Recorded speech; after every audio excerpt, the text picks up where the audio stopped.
Hello! Palm Sunday is coming up and we would normally have palm crosses, but that may not be possible this year to distribute them. So, some of you may have your palm crosses from previous year. Here's mine. But some of you may not. It is quite easy to make a palm cross, so I'm going to show you how to make a paper palm cross.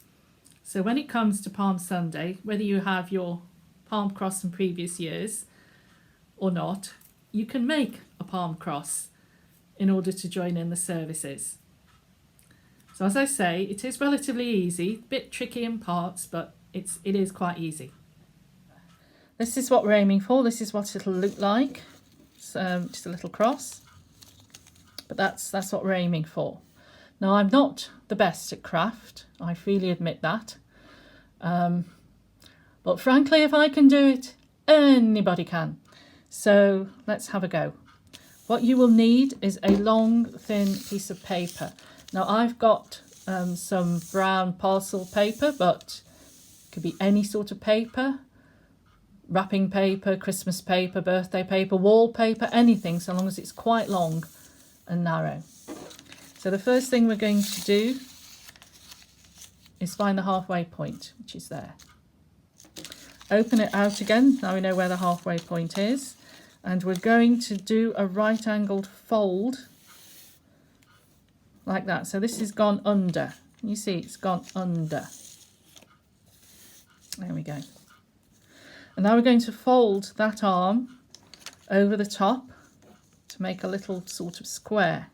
So we're still at right angles, but now it's the other way around.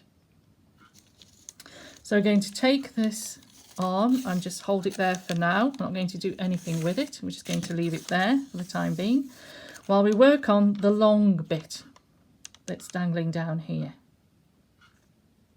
And what you do is take that round the back and put it through that little fold you've just made. It's a bit like tying a knot. So there we are. That's gone through like that. And when that's all the way down, you pull this one all the way across. So it really is like tying a knot. There we go. That's quite secure now. If I turn that over, you can see it's formed a little square. But it's very secure. We tied a fancy knot, really. That's what we've done. So now we're going to make the length of the cross. So again, hold the knot we just made, bring this forward, and this time we're going in front.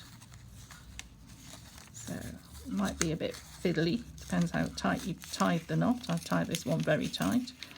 So it is going to be a tad fiddly, but nevertheless, we will get it through.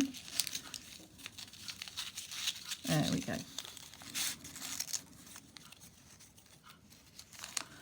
And you fold, that's going to be the length of the cross.